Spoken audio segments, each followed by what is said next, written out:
माझ्या महाराष्ट्रातील बांधवांनो, भगिनींनो आणि मातांनो, नमस्कार. जय महाराष्ट्र.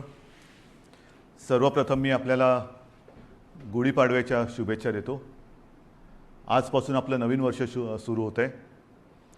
खरं म्हणजे या शुभेच्छा आज सकाळीच मी आपल्याला दिलेल्या आहेत, पण प्रत्यक्ष आज आत्ता भेटून पुन्हा एकदा शुभेच्छा देतो आहे.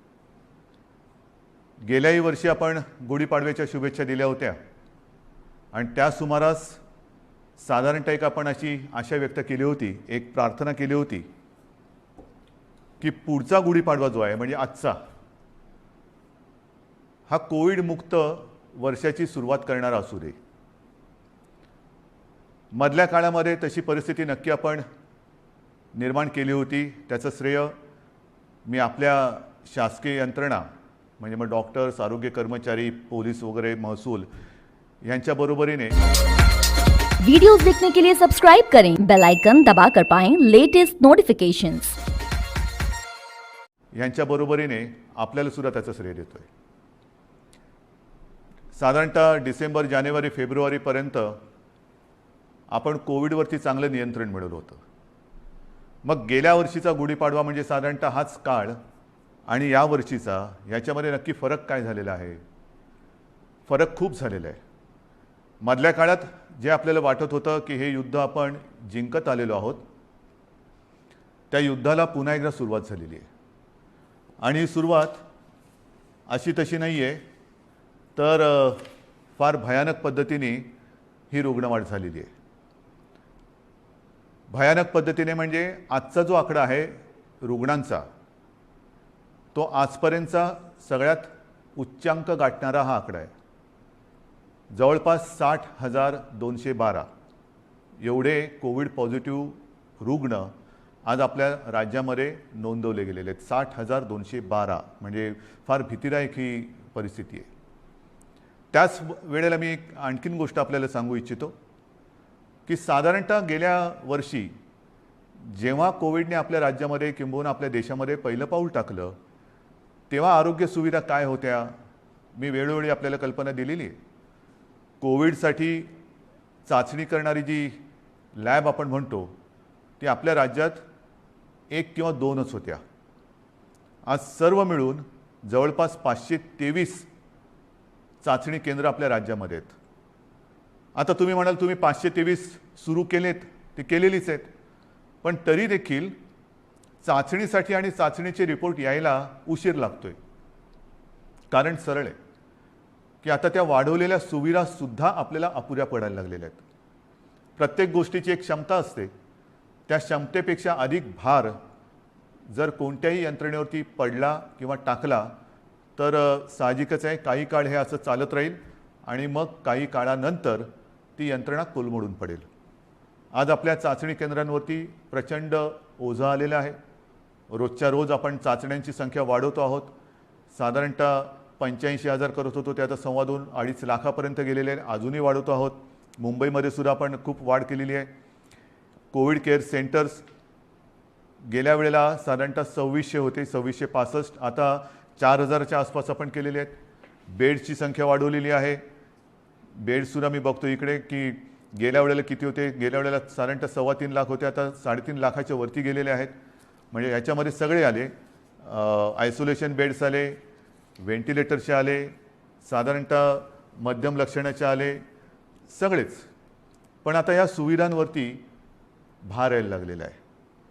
मधल्या काळात आपल्याला कल्पना आहे की आपण MPSC 10वी आणि 12वी या विद्यार्थ्यांच्या आयुष्याची खेळ व्हायला नको म्हणून ह्या परीक्षा आपण पुढे ढकललेल्या आहेत. या परीक्षा आपण पुढे ढकलू शकलो. कोविडची लाट कमी झाल्यानंतर ते आपण घेऊ शकतो, पण आपली जी परीक्षा सुरू आहे ती परीक्षा मात्र आपण पुढे ढकलू शकत नाही. माझे तर म्हणणे लवकरात लवकर त्याच्यामध्ये आपल्याला उत्तीर्णच व्हावंच लागेल. आज चहूबाजूने आपल्यावरती दडपण येते, ऑक्सिजनची कमतरता जाणवते. मी मुद्दामून आपल्याला हे सांगतोय याचं कारण की मी गेले काही दिवस समाजातील प्रत्येक घटकाला सोबत घेण्याचा प्रयत्न करतो आहे, त्यांच्याशी चर्चा संवाद करण्याचा प्रयत्न करतो आहे. सगळ्यांचं एकमत करण्याचा प्रयत्न करतो आहे. साहजिकच आहे, मतमतांतरही असणारच. पण ही मतमतांतरं किती काळ आपण चर्चा करत बसायची? चर्चा निष्पन्न काहीच नाही. हे आता परवडणारं नाही आहे. कारण हा जो कालावधी आहे, हा जो वेळ आहे, हा एकदा जर का आपल्या हातातून निघून गेला तर मग आपल्या मदतीला कोणी येऊ शकणार नाही. आणि ही सगळी परिस्थिती आता मी जी तुम्हाला सांगतो आहे, साधारणतः आज आपल्या राज्यामध्ये 1200 मेट्रिक टन ऑक्सिजनचं उत्पादन दर दिवशी होतं. 1200 मेट्रिक टन. आजच्या घडीला आपण 100% ऑक्सिजनचा वापर हा पूर्णपणे आरोग्य सुविधांसाठी, म्हणजे ज्यांना कोविडमध्ये ऑक्सिजनची आवश्यकता आहे, प्राणवायू, त्यांच्यासाठी वापरतो 100%. आणि हा वापर जर 1200 मेट्रिक टन आपला रोजचा उत्पादनाचा आकडा मी आपल्याला सांगितला, तर साधारणतः आजच आपण 950 ते 1000 टन प्रतिदिन एवढा ऑक्सिजन कोविड रुग्णांसाठी वापरतो आहोत. म्हणजे किती आपण काठोकाठ आलो ते बघा. बेड्स मिळत नाही आहेत. ऑक्सिजन आत्ता अपुरा पडायला लागलेला आहे. रेमडेसिवीर औषधांची प्रचंड मागणी वाढलेली आहे. रेमडेसिवीरचं सुद्धा मधल्या काळामध्ये मागणी एकदम खाली गेली आणि ती खाली गेल्यानंतर कंपन्यांनी उत्पादन जवळपास कमी केलं किंवा ना थांबवलं. अचानक मागणी वाढली आणि मागणी वाढल्यानंतर हे औषध पुन्हा तयार करायला साधारणतः त्याला, हे त्यांच्या शब्दात जे मला थोडंफार कळतं आहे, समजतं ते मी तुम्हाला सांगतो आहे, की ते औषध मॅच्युअर व्हायला 2 ते 3 आठवडे लागतात. आता तेवढा कालावधी त्याला द्यावा लागतो. आत्ता हळूहळू हा पुरवठा आपल्याकडे सुरू झालेला आहे. आपण ही औषधं कुठेही कमी पडू देणार नाही. जिथून मिळतील तिथून आपण घेतो आहोत. ऑक्सिजनसुद्धा मी मुद्दामून आपल्याला हा नकाशा आपल्यासमोर दाखवतो आहे. केंद्राकडे आपण विनंती केलेली आहे. एक 4-5 दिवसापूर्वी माननीय पंतप्रधानांसमवेत जी व्हिडिओ कॉन्फरन्स झाली, त्या व्हिडिओ कॉन्फरन्समध्ये सुद्धा ही परिस्थिती मी त्यांना सांगितली. साहजिकच आहे, पंतप्रधान आहेत, त्याच्यामुळे मी काही वेगळं सांगण्याची आवश्यकता नाही. रोजच्या रोज त्यांच्याकडे हा अहवाल जातो आहे. रुग्णसंख्या किती आहे, एकही रुग्णसंख्या किंवा मृत्यू आपण लपवत नाही आहोत, हे तर तुम्हाला पहिल्यापासून माहिती आहे. पारदर्शकपणाने सगळ्या गोष्टीला तोंड देतो आहोत, धाडसाने तोंड देतो आहोत, हे महत्त्वाचं आहे. काही लपवत नाही आहे. आणि म्हणून मी त्यांना विनंती केली की पंतप्रधान महोदय, की आम्हाला आत्ताची जी काय परिस्थिती आहे ती पाहिल्यानंतर येत्या काही काळामध्ये ऑक्सिजनची आवश्यकता लागणार आहे. आमच्या इथे जे कारखाने आहेत किंवा जे उद्योग आहेत त्यांना मी विनंती केलेली आहे, त्यांनी तसं कबूल केलेलं आहे. त्यांच्या क्षमतेप्रमाणे ते आपल्याला ऑक्सिजन द्यायला त्यांनी सुरुवातही केलेली आहे. पण तरी देखील आपल्याला अधिकचा जो ऑक्सिजन लागणार आहे तो आम्हाला इतर राज्यातून आणण्यासाठी परवानगी द्या आणि ती वाहतूक सोयीस्कर होईल ह्याच्यासाठी सुद्धा मदत करा. आता हे त्यांना सांगितल्यानंतर साधारणतः हा नकाशा बघा. ह्या नकाशामध्ये कुठून कुठून ऑक्सिजन आणण्यासाठी आपल्याला त्यांनी परवानगी दिलेली ते आपल्याला कळेल. विशेषतः ही जी राज्य आहेत ईशान्येकडची, ही किती हजार किलोमीटरवरती आहेत, किती शेकडो किलोमीटरवरती. म्हणजे इतर राज्यातून जर का ऑक्सिजन आणायचं झाला तर त्यालाही यायला किती वेळ लागणार आहे हे सुद्धा आपल्याला माहिती असणं गरजेचं आहे. म्हणजे हा एकदम शेवटचा जो आहे पश्चिम बंगालमधला आहे, तो 1300 किलोमीटरवरती. म्हणजे असे खूप काही शेकड्यापासून, म्हणजे काही आपल्या राज्यात आहेत, परंतु इतर राज्यांमध्ये सुद्धा जे कारखाने किंवा ऑक्सिजन उत्पादक आहेत त्यांच्याकडनं आपल्याकडे ऑक्सिजन यायला रस्त्याने आणि रोजचा किती येणार, किती आणणार, सुरळीत पुरवठा आपल्याला पाहिजे. आणि त्याच्यासाठी मी माननीय पंतप्रधानांना काही विनंत्या करतो आहे. त्या बाकीच्या तर मी आपल्याकडे सांगतोच, पण एक विनंती मी त्यांना करतो आहे, ज्याच्याबद्दल मी अधिकृत पत्र पण लिहितो आहे, की ही रस्त्याने आता ऑक्सिजन आणेपर्यंत आमच्याकडे फार विचित्र परिस्थिती निर्माण झालेली आहे. मला कल्पना नाही असं करता येणं शक्य आहे का. असेल तर आपल्याला लष्करी तज्ज्ञांची मदत घेऊन जर हवाई वाहतुकीने आमच्याकडे ऑक्सिजन आणू शकलो आपण आणि आणू शकत असू तर कृपा करून आम्हाला नुसती परवानगी नाही तर एअरफोर्सला सांगून आम्हाला मदत करायचे तसे आदेश द्या. एवढी निकड आता आपल्याला ऑक्सिजनची लागलेली आहे. कारण तुम्हाला मी हा नकाशा दाखवला. आपल्याकडनं टँकर जाणार, तिकडनं ते भरणार, त्याच्याकडनं ते आपल्याकडे येणार. कदाचित तिथे जरी टँकर्स मिळाले तरी तिथे ते टँकर भरले जाणार आणि आपल्याकडे येणार. पुन्हा इकडे आणून एका वेळेला किती आणणार, आणखीन ऑक्सिजन लागणार. मग रोजची ही वाहतूक आपल्याला सुरू ठेवावी लागणार. रोज आपल्याला ऑक्सिजनचा हा पुरवठा लागणार आहे, रोज आपल्याला रेमडेसिवीरचा पुरवठा लागणार आहे.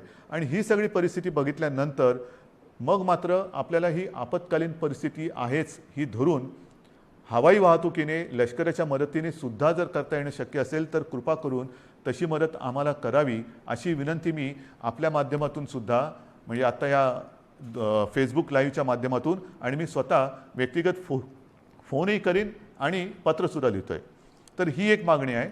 तसंच आणखीन एक दोन मागण्या ज्या मला काही वर्गाने केलेल्या आहेत त्यासुद्धा मी वाचूनच दाखवतो की साधारणतः मार्च महिन्यामध्ये GSTचा परतावा दाखल करण्याची मुदत असते. ती मुदत लघु आणि मध्यम उद्योजकांसाठी आणखीन 3 महिन्यांनी वाढवावी अशी मी विनंती माननीय पंतप्रधानांना करतोय की आता हे सगळे संकटातच आहोत आपण. हे संकट ही आपत्ती आहे. या आपत्तीमध्ये आपणच यांना सांभाळून घ्यायला पाहिजे. कारण इतर वेळेला अर्थचक्र चालवणारी हीच लोक आहेत. धंदे राहिले पाहिजेत, रोजीरोटी राहिली पाहिजे, नाहीतर मग जगायचं कशासाठी. तर त्यांना थोडासा एक आधार देण्यासाठी GSTचा जो एक परतावा आहे तो त्याला 3 महिन्यांनी तरी किमान मुदतवाढ द्यावी अशी मी माननीय पंतप्रधानांना विनंती करतो आहे. नंतर जसे आपण बघत असतो की भूकंप होतो, काही वेळेला अतिवृष्टी होते, पूर येतो, मग ती नैसर्गिक आपत्ती आपण जाहीर करतो. नैसर्गिक आपत्ती जाहीर केल्यानंतर मग त्याच्यामधले जे काही निकष असतात त्या निकषच्या अनुषंगाने आपण वैयक्तिक मदत ही करत असतो. तर ही सुद्धा एक नैसर्गिक आपत्ती आहे, ती तर आपण सगळ्यांनीच मानलेली आहे. पण ह्या नैसर्गिक आपत्तीमध्ये जसं इतर नैसर्गिक आपत्तीमध्ये जे निकष आपण लावतो आणि विशेषतः ज्यांची रोजीरोटी ही ह्याच्यामध्ये थोडीशी हल्लेली आहे म्हणा किंबहुना जाण्याची शक्यता निर्माण झालेली आहे, त्यांच्या रोजीरोटीवरती गदा किंबहुना संकटात सापडलेली आहे, अशा लोकांना व्यक्तिगत मदत आपण काय करू शकतो ती मदतसुद्धा द्यावी अशी मी माननीय पंतप्रधानांकडे विनंती करतो आहे. याचं कारण असं की ही आपत्ती ही फार विचित्र आहे. याच्यावरती अजूनही म्हटलं तर औषध सापडलेलं तर नाहीच आहे, पण लस ही सापडलेली आहे. माननीय पंतप्रधानांनी सांगितलं की 11 ते 14 तारखेपर्यंत टीका महोत्सव करा. आहे माझं तर म्हणणं केवळ 4च दिवस नाही, आमच्याकडे आम्ही लसीकरणाचा वेग हा मोठ्या प्रमाणावरती वाढवलेला आहे. पुन्हा मी त्या लस किती मिळते आणि किती ह्या राजकारणात जाऊ इच्छित नाही, पण लसीकरण हे वाढवावंच लागेल. लसीकरण का वाढवायचं तर लसीकरण केल्यानंतर ह्या लाटेतून बाहेर पडू का नाही, कारण लस दिल्यानंतर सुद्धा प्रतिकारक शक्ती यायला काही दिवस जावे लागतात. नक्कीच आत्ताची लाट ही प्रचंड मोठी आहे. या लाटेतून आपल्याला काही गोष्टी मी पुढे सांगणार आहेत त्या करूनच बाहेर पडावं लागेल. परंतु लसीकरण एवढ्यासाठी की लसीकरण केल्यानंतर तिसरी लाट, कारण जगामध्ये आता तिसरी लाट, चौथी लाट, पाचवी लाट ह्या अशा लाटामागून लाटा ह्या येत आहेत, हा अनुभव आहे. जसं ब्रिटननी काय केलं 2.5 ते 3 महिने अत्यंत कडक निर्बंध लावले, लॉकडाऊन केला. पण दरम्यानच्या काळामध्ये त्यांनी संपूर्ण जनतेला जवळपास काही टक्के जनता त्यांनी आता कव्हर केली, 50%हून जास्त झाली असेल जनतेला त्यांनी वॅक्सिनेशनच्या माध्यमातून एक सुरक्षित केलं. लसीचा पहिला डोस देऊन टाकला आणि तो दिल्यानंतर आत्ताचं तिथलं जे चित्र आहे हॉस्पिटलायझेशन बरंचसं कमी झालेलं आहे, मृत्यूदर हा घटलेला आहे. मग त्याच दिशेने त्याच मार्गाने आपल्याला देखील जावं लागेल. आपल्याला येत्या काही काळात भरपूर प्रमाणामध्ये लसीकरण वाढवावं लागेल की जेणेकरून पुढची लाट आपण कदाचित थोपवू नाही शकणार, पण तिचा वेग हा मंदावू शकू. म्हणजे पहिली लाट आता जर का बघितलं आपण पाठीवळून बघताना तर ह्या लाटेच्या तुलनेत ती लाट काहीच नव्हती. एवढी प्रचंड मोठी ही लाट आहे. अजूनही आपण पीकच्या जवळ गेलो आहोत की नाही कळायला मार्ग नाही आहे. रोजची रुग्णसंख्या वाढते आहे की कुठपर्यंत वाढेल सांगता येत नाही. एक वेगळेपण मी आपल्याला सांगतो की गेल्या वर्षीसुद्धा जेव्हा कोविडची सुरुवात झाली तेव्हा साधारणतः आपण एक चित्र समोर ठेवत असतो की आज एवढी रुग्णसंख्या आहे तर 15 दिवसानंतर रुग्णसंख्येत किती वाढ होईल, रुग्णवाढ किती होईल, महिन्याभरानंतर रुग्णवाढ किती होईल, आणखीन अशीच रुग्णवाढ राहिली, हाच वेग राहिला तर किती दिवसात किती रुग्णवाढ होईल. आणि मी आपल्याला सांगू इच्छितो गेल्या वर्षी केवळ आपल्या आणि आपल्याच जिद्दीमुळे आणि आपल्या संयमाने, आपल्या सहकार्यामुळे जे काही चित्र आपल्याला दाखवलं गेलं होतं तेवढी लाट आपण येऊ दिली नव्हती. त्यापेक्षा कितीतरी खाली आपण कोविडला ठेवला होता. म्हणजेच काय, आपण एकदा हे करून दाखवलेलं आहे. होय, एकदा आपण हे करून दाखवलेलं आहे, कोविडवरती नियंत्रण मिळवून दाखवलेलं आहे. मात्र यावेळीची जी लाट आहे ती लाट आणि जे काही चित्र समोर रुग्णवाढीचं ठेवलं जाते ते जवळपास येते. म्हणजे जी अपेक्षित रुग्णवाढ 15 दिवसांनी किती होईल, महिनाभरानंतर किती होईल, हे जे काय सांगितलं जाते ते चित्र हे यावेळेचं जवळपास सारखं आहे. गेल्या वेळेला जेवढी आपण आरोग्य सुविधा वाढवली, ही आरोग्य सुविधा नाही म्हटलं तरी तोकडी पडताना आपल्याला आता दिसते, आपण अनुभवतो आहोत. पण म्हणून आपण काही स्वस्थ नाही बसलेलो, आपण हातपाय गाळून अजिबात बसलेलो नाही, बसणारच नाही. जिद्दीने आपण लढणार आणि जिंकणारच, जिंकायचंच ही जिद्द घेऊनच आपण युद्ध लढतो आहोत. आज सुद्धा मी जे काय आपल्याला सांगणार आहे ते का पाहिजे.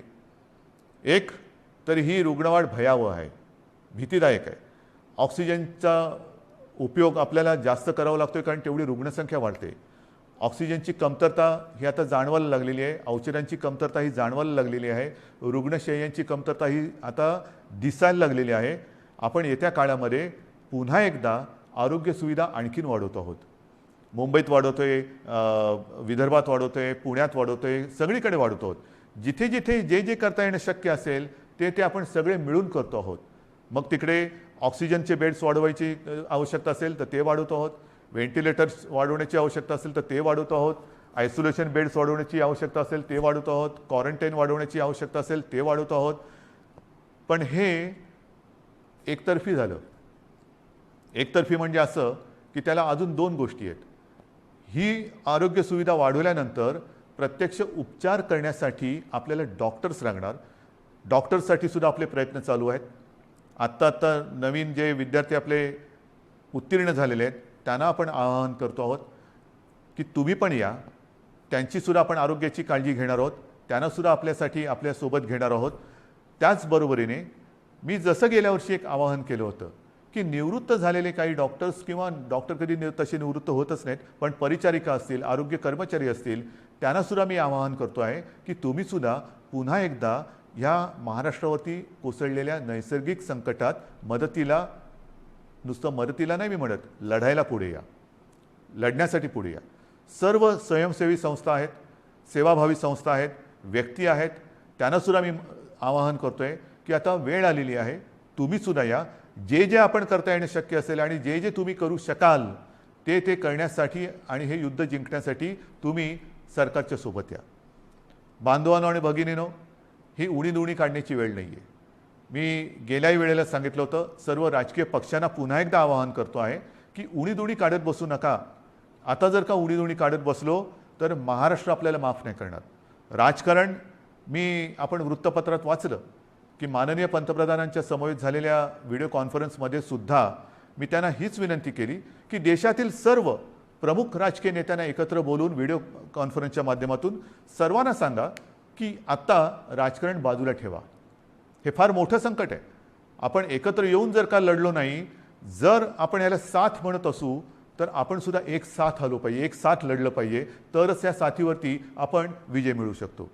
आणि म्हणून ही सगळी परिस्थिती आपल्याला सांगितल्यानंतर नाईलाजाने मला काही गोष्टी ह्या थोड्याशा बंधनात्मक आपल्याला करावायला लागणार आहेत. आणि मला खात्री आहे की हे जे निर्बंध आपण लावतो आहोत हे केवळ आणि केवळ आपल्यासाठी आहेत. मला आनंद होतोय असं कृपा करून समजू नका. मी गेले महिनाभर साधारणतः याची कल्पना देत आलेलो आहे की असं नाही झालं तर काय होईल, तसं नाही झालं तर काय होईल. आपण तसं म्हटलं तर बराचसा वेळ चर्चेमध्ये आणि विचारविनिमयात घालवलेला आहे. आता मात्र कडक पावलं उचलण्याची आवश्यकता आणि ती वेळ तो क्षण आलेला आहे. मग काय करायचं. मी एकदम काही लॉकडाऊन असं म्हणत नाही आहे, पण काही निर्बंध हे साधारणतः त्या सदृश्य आहेत. कारण ही साखळी जर का तुटली नाही तर ही साखळी आपल्याला पूर्ण गुरफटून गुंबरून टाकल्याशिवाय राहणार नाही. आपल्याला रोजीरोटी महत्त्वाची आहेच, त्याहीबद्दल मी बोलणार आहे. पण रोजीरोटीच्या बरोबरीने आधी जीव वाचवायला पाहिजे. जीव वाचलं तर सगळं काही आहे. आणि जीव वाचवणं हाच आत्ता आपल्यासमोरचा महत्त्वाचा मुद्दा आहे. आणि तो वाचवण्यासाठी मी पुन्हा एकदा सगळ्यांना हात जोडून विनंती करतो आहे की आजपर्यंत जी काही निर्बंध आपण टाकलेले होते त्या निर्बंधात आता आपण अधिक वाढ करतो आहोत. आणि हे निर्बंध उद्या 8 वाजल्यापासून संध्याकाळी 8 वाजल्यापासून आपल्या राज्यात लागू होतील. एक फक्त अपवाद थोडा आपल्याला करावा लागणार आहे, कारण तिथे 2-4 दिवसामध्ये मतदान आहे. ते म्हणजे पंढरपूर मंगळवेढा मतदारसंघ, विधानसभा मतदारसंघ. आपल्याला कल्पना आहे की तिथले आपले लोकप्रतिनिधी भारत भालके यांचं कोरोनामुळेच निधन झालं होतं. दुर्दैवाने ते आपल्यातून गेले आणि त्यांची जी जागा आहे त्या मतदारसंघात येत्या 2-5 दिवसामध्ये मतदान आहे. मतदान झाल्यानंतर मात्र तिकडे सुद्धा हे निर्बंध अत्यंत कडकपणाने लागू होतील. म्हणून मी थोडंसं माझ्या आणि आपल्या सगळ्यांच्या मनाविरुद्ध असलं तरी ह्या काही गोष्टी आपल्याला सांगतो आहे. मला खात्री आहे की आजपर्यंत जसं सहकार्य आपण मला केलं, ज्या ज्या गोष्टी मी आपल्याला सांगितल्या त्या गोष्टी आपण पाळल्या, तसंच सहकार्य येत्या काही दिवसासाठी आपण मला कराल आणि तसं करावं अशी मी पहिल्या प्रथम आपल्याला विनंती करतोय. काही निर्बंध मी आपल्याला वाचून दाखवतो आहे आणि बाकीचे सर्व निर्बंध जे आहेत, सगळे नियम आहेत, ते लवकरात लवकर हे प्रसिद्धी माध्यमाच्या माध्यमातून आणि आपल्या जी काही साईट आहे त्याच्यावरती अपलोड केले जातील की जेणेकरून सर्वांना अत्यंत स्पष्ट शब्दात त्याची कल्पना येईल. जे निर्बंध आहेत ते असे आहेत की उद्या संध्याकाळपासून आपण ब्रेक द चेन म्हणजे ही शृंखला तोडायची, आपल्याला तोडावीच लागेल. आणि ती तोडण्यासाठी आपण राज्यात 144 कलम लागू करतो आहोत. म्हणजेच आजपर्यंत ही दिवसा जमावबंदी आणि रात्री संचारबंदी असं होतं, कधी रात्री जमावबंदी करत होतो. आता मात्र आपल्याला पुढचे किमान 15 दिवस राज्यामध्ये संचारबंदी लागू करावी लागत आहे. अनावश्यक येणं जाणं हे आपल्याला आता पूर्ण बंद, मी टाळणं म्हणत होतो, आता ते पूर्ण बंद करावं लागणार आहे. कोणत्याही व्यक्तीला अतिआवश्यक काम किंवा योग्य कारण नसेल तर घराबाहेर आपण आता पडू द्यायचं नाही आहे. मी तर विनंती करतो आहे की हे मी नियम सांगतो आहे, पण मला आपल्याकडनं उलटं पाहिजे की जसं एक शब्द आहे जनता कर्फ्यू, जनता ठरवते की नाही आम्हीच आता हे करणार किंवा हे करणार नाही, तसं तुम्ही ठरवायचं आहे की नाही ना आता तसं अनावश्यक काही काम आणि आहे ना बाहेर संकट, तर मग मीच कारण नसताना घराबाहेर पडणार नाही. मी आता करोनाला मदत करणार नाही, मी सरकारला मदत करणार, मी माझ्या नागरिकांना मदत करणार. आपल्याला आता प्रत्येकाने ठरवलं पाहिजे की कोणाला मदत करायची, करोनाला मदत करायची की करोना विरुद्ध लढणाऱ्या सरकारला आणि माझ्या माता भगिनींना आणि बांधवांना मदत करायची. हा निर्णय आता ज्याने त्यांनी घ्यायचा आहे की करोनाला मदत करणारे कोण आहेत आणि करोना विरुद्ध लढणारे कोण आहेत, करोना दूत कोण आहेत आणि कोविड योद्धे कोण आहेत, हे आता आपल्याला आता कळणार आहे. आणि म्हणून मला असं वाटतं की काही गोष्टी ज्या आहेत त्याच्यात आवश्यक कॅटेगरी सेवा व उपक्रम वगळून सर्व आस्थापना, सार्वजनिक ठिकाणे, इतर सेवा बंद राहतील. सकाळी 7 ते रात्री 8 ह्या काळामध्ये आपण अत्यावश्यक सेवा ज्या आहेत त्या चालू ठेवणार आहोत. एक गोष्ट मी मुद्दामून सांगतोय की आपण सार्वजनिक वाहतूक व्यवस्था बंद करत नाही आहोत, म्हणजे लोकल्स बंद करत नाही आहोत, बस सेवा बंद करत नाही आहोत. मात्र त्या केवळ आणि केवळ अतिआवश्यक कामासाठीच वापरल्या जातील. आणि त्यातून त्या चालू का ठेवतोय तर जीवनावश्यक सेवा सुविधा देणारा जो कर्मचारी वर्ग आहे त्याचं येणं जाणं, कारण त्या जर का बंद पडल्या म्हणजे पाणी आहे, आपले सफाई कामगार आहेत, त्यांना कुठेही तसं आपण सांगू शकत नाही वर्क फ्रॉम होम, घरी राहा आणि शहर स्वच्छ करा, घरी राहा आणि शहराचा पाणी पुरवठा सुरळीत ठेवा. नाही, त्यांना संकट असो वा नसो आपल्यासाठी, आपल्याला सेवा सुविधा देण्यासाठी रोज कामावर यावंच लागणार आहे. आणि म्हणून त्यांची ये जा ही सुलभतेने व्हावी म्हणून आपण पब्लिक ट्रान्सपोर्ट हे चालू ठेवतो आहोत. आणि त्याच्यामध्ये सुद्धा आवश्यक कॅटेगरी कोणती धरलेली आपण साहजिकच आहे, रुग्णालय आहेत, दवाखाने आहेत, वैद्यकीय, विमा, औषधी कंपन्या, औषधी दुकाने, वैद्यकीय सेवा देणारे काही डीलर्स आहेत, वाहतूक सप्लाय चेन आहे, लस उत्पादक व वाहतूक करणारे, कारण लस उत्पादक त्यांच्यासाठी वायल्स लागतात, त्यांचे कारखाने उघडे राहतील, त्यांची वाहतूक ये जा करणारे वाहन आहेत ती चालू राहणार आहेत, मास्क, जंतुनाशक उत्पादक, वितरक, वैद्यकीय कच्चा माल सगळे. त्याचप्रमाणे जनावरांशी जे संबंधित आहेत म्हणजे आपले कृषीची जनावरं आली, शहरामध्ये आपले ज्याला आपण पाळीव प्राणी म्हणतो त्यांच्या संबंधितली दुकानं, त्यांची दवाखाने हे उघडे राहतील. शीतगृहे, वेअरहाऊसिंग, हवाई वाहतूक, रेल्वे, बस, ऑटो, विविध देशांची राजनैतिक कार्यालय. नंतर तोंडावरती पुन्हा पावसाळा आलेला आहे. एप्रिल तर अर्धा गेला, येत्या 1.5 महिन्यामध्ये पाऊस येणार. पावसाळ्याची जी काही कामं आहेत ती पावसाळीपूर्वच करावी लागतात. तर ती पावसाळ्यासाठीची पावसाळीपूर्वीची जी कामं आहेत ती सगळी चालू राहतील. त्याच्यानंतर बँक्स, रिझर्व्ह बँक इंडिया आणि त्यांच्याशी संबंधित सगळे सेबीने मान्यता दिलेली कार्यालय आहे, दूरसंचार सेवा व त्यांच्याशी संबंधित देखभाल व दुरुस्ती करणारे, ह्या सगळ्या गोष्टी, ई कॉमर्स असेल, ह्या सगळ्या आहेत. त्याच्यानंतर अधिस्वीकृतीधारक पत्रकार, त्यांनासुद्धा आपण यातनं त्यांना मुभा दिलेली आहे जाण्या येण्याची. पेट्रोल पंप चालू राहतील, पेट्रोलियम उत्पादन आहेत, कार्गो सेवा, डेटा सेंटर्स, IT सेवा, शासकीय व खाजगी सुरक्षा मंडळं, ह्या सगळ्या गोष्टी ह्या आपण चालू ठेवतो. हे आहेत, बरंचसं आहेत, बऱ्याच गोष्टी आहेत. त्याची संपूर्ण मी आता वाचत नाही आहे, पण ह्या गोष्टी ह्या प्रसिद्धी माध्यमाच्या माध्यमातून आपल्याकडे येतील. त्याबरोबर आता अपलोड पण केल्या जातील. तेवढ्या आणि तेवढ्याच चालू राहतील. बाकीची कृपा करून मी आपल्याला विनंती करतो आहे की ह्या सेवा किंवा इतर काही आपली वाहतूक आहे ती बंद राहणार आहे. बांधकामामध्ये सुद्धा आणि इतर जे काही उद्योग आहेत त्यांनासुद्धा मी सांगतोय की तुम्हीसुद्धा जिथे जिथे तुमच्या साईट्स आहेत, एक तर त्या साईटवरती तुमच्याकडे सुविधा असेल तर तुमच्या कर्मचाऱ्यांची सोय तिथल्या तिथे करा. त्यांना उगाचच तिथून त्यांच्या घरी, त्यांच्या घरातून तिथे, म्हणजे कोविडची ये जा जशी व्हावी तशी त्यांची ये जा होऊ देऊ नका. त्यांच्या माध्यमातून कुठे कोविड पसरू देऊ नका. त्यांच्या आरोग्याची खबरदारी घ्या. जर का करायची तुमच्या कॅम्पसमध्ये सुविधा नसेल, पण काही उद्योग असे आहेत की त्यांनी त्यांच्या कर्मचाऱ्यांची एक वसाहतच वसवलेली आहे. ठीक आहे, तो कारखान्यात येईल, तिथून त्याच्या वसाहतीत जाईल, तिथून पुन्हा इकडे. एवढ्या पुरतं वाहतुकीची व्यवस्था तुम्ही करू शकत असाल तर तुमचा उद्योग चालू ठेवायला काही हरकत नाही आहे. आपल्याला अनावश्यक सगळ्या गोष्टी, सगळी ये जा ही थांबवायची आहे. म्हणून कृपा करून अनावश्यक गोष्टी ज्या आहेत त्या टाळायला पाहिजे. आता हॉटेल्स, रेस्टॉरंट यांनासुद्धा आपण त्यांच्यावरती पूर्वीप्रमाणेच निर्बंध असतील आणि टेक अवे व होम डिलिव्हरी एवढंच करता येईल. कर्मचाऱ्यांना लसीकरण आता हे बंधनकारक आहे. रस्त्यावरच्या खाद्य विक्रेत्यांना सुद्धा त्यांना आपण का परवानगी देतोय की अनेक गोरगरीब असे आहेत की ज्यांच्याकडे एकेका खोलीत ते 5-5, 7-7, 8-8 लोक राहतात. एका खोलीत एवढे लोक राहतात, त्यांच्याकडे स्वयंपाकघराची सोय नाही. मग बाहेर त्यांना खावं लागतं आणि मग ते खाणार कुठे? जर रेस्टॉरंट्स आणि इतर ज्या काही गोष्टी आहेत त्यांना आपण टेक अवे घरी पार्सल नेण्यासाठी परवानगी देत असू, तर रस्त्यावरच्या खाद्य विक्रेत्यांना सुद्धा सकाळी 7 ते रात्री 8 ह्या वेळेमध्ये तिथल्या तिथे नाही, त्यांनी सुद्धा ते पॅक करून जो कोणी गोरगरीब येईल त्याला ते देण्याची व्यवस्था करावी. आपल्याला गर्दी टाळायची आणि अनावश्यक वाहतूक तर नाहीच पाहिजे.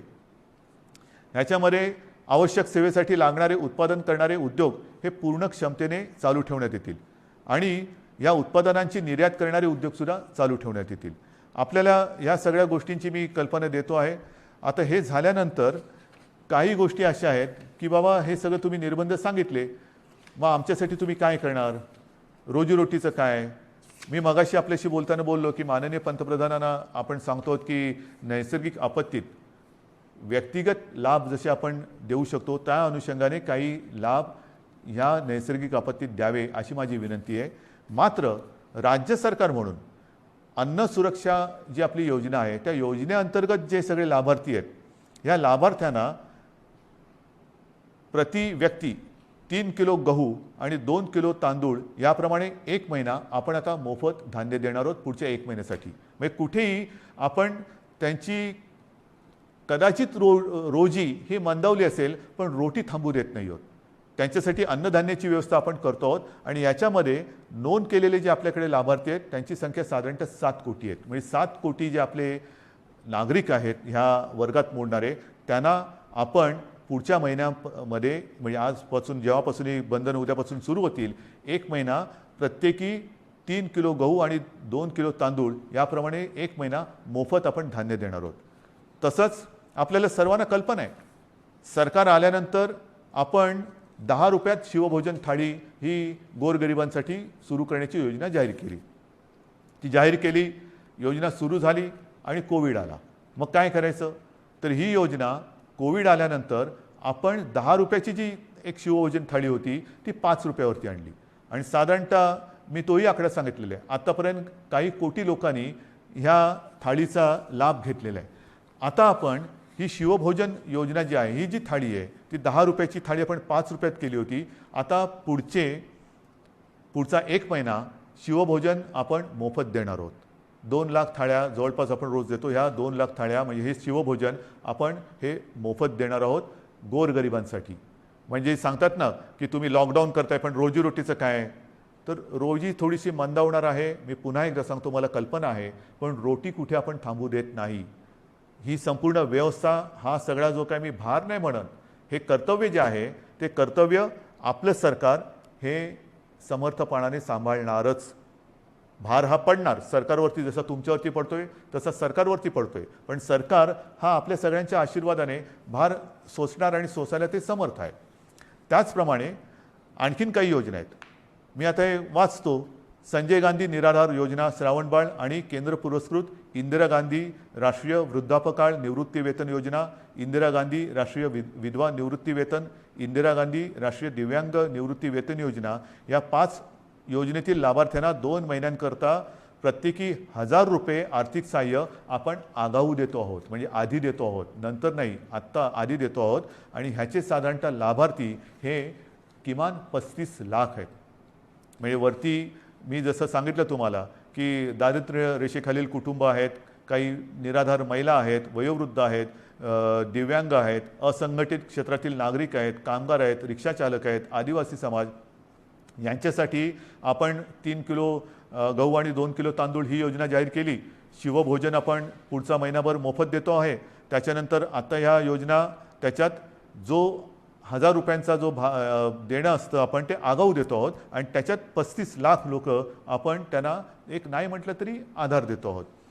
नंतर महाराष्ट्र इमारत व इमारत कामगार कल्याणकारी जे मंडळ आहे, त्या मंडळामध्ये राज्यातील नोंदणीकृत बांधकाम कामगार जे आहेत त्यांना 1500 रुपये, हे 1500 रुपये आपण अर्थसहाय्य देतोय प्रत्येकी. म्हणजे त्याच्यामध्ये साधारणतः 12 लाख पुन्हा लाभार्थी आहेत जे आपल्याकडे नोंदणीकृत आहेत.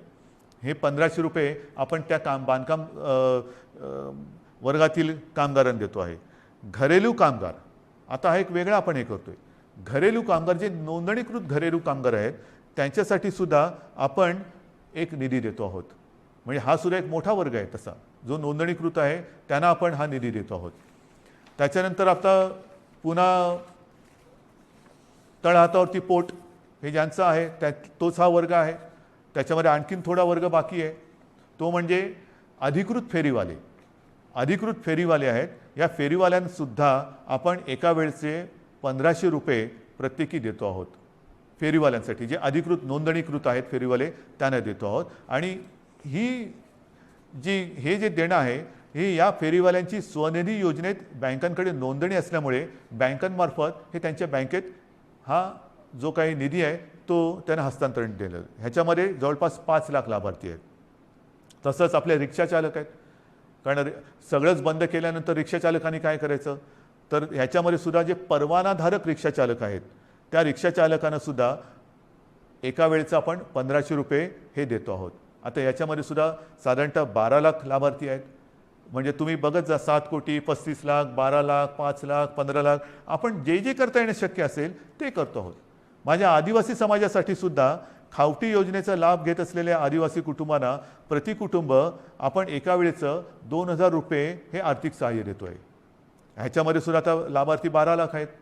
म्हणजे आपण जेवढं करता येणं शक्य असेल तेवढं करतो आहोत. हे आत्ताच्या घडीला हे आपण जे पटकन करता येणं शक्य आहे ते करतो आहोत. त्याच्यानंतर आता ह्या टाळेबंदी हा शब्द वापरायचा न वापरायचा, पण ही जी काही निर्बंध आहेत त्या काळामध्ये आपल्याला कोविडवरची उपाययोजना जी आहे त्याच्यामध्ये इतर काही सुविधा वाढवायच्या आहेत.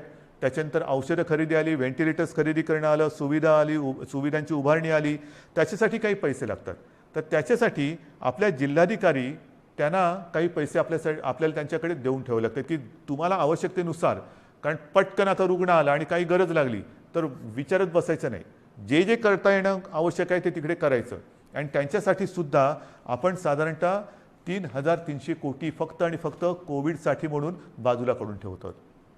म्हणजेच काय की आपण हा सगळा जर का एक आढावा घेतला तर ढोबळमानाने हे सगळं आपण करण्यासाठी जवळपास 5400 कोटी रुपये आपण हे विविध ज्याला आधार देतो म्हणतो, तुम्ही नुसती मदत नाही पण एक आधार देण्यासाठी आणि कोविड वाढू नये, वाढलाच तर औषधोपचारासाठी, सुविधांसाठी म्हणून आपण एवढा एक निधी बाजूला काढून ठेवतो आहे. आणि म्हणून मला असं वाटतं बांधवांनो आणि भगिनींनो, मी सगळी परिस्थिती आहे ही आपल्यासमोर ठेवलेली आहे. ऑक्सिजनची सुद्धा परिस्थिती आपल्याला सांगितलेली आहे, बिकट आहे. पुन्हा एकदा सांगतो, साधारणतः आपल्या राज्याची क्षमता ही 1200 मेट्रिक टन प्रतिदिनी उत्पादनाची आहे. आज जवळपास 950 मेट्रिक टनपर्यंतचा वापर ऑक्सिजनचा फक्त आणि फक्त कोविडग्रस्त रुग्णांना, ज्यांना ऑक्सिजनची आवश्यकता आहे, ज्यांचा श्वास घ्यायला त्यांना त्रास होतो आहे, ही कल्पनासुद्धा करणं अशक्य आहे, अवघड आहे की श्वास रोखला जातो म्हणजे काय होतं आहे, घुसमटणं म्हणजे काय आहे. त्यांचा श्वास मोकळा होण्यासाठी, त्यांचा श्वासोच्छ्वास परत नैसर्गिक होण्यासाठी म्हणून हा आपण ऑक्सिजन वापरतो आहोत. पण ह्याच संख्येने जर रुग्णवाढ होत राहिली तर हाताशी राहिलेला ऑक्सिजन हा येत्या काही दिवसात संपल्याशिवाय राहणार नाही. आजसुद्धा रोजची आपली रेमडेसिवीरची जी गरज आहे, किती वापर होतो आहे, सगळीकडनं मागणी होते, रेमडेसिवीर पाहिजे.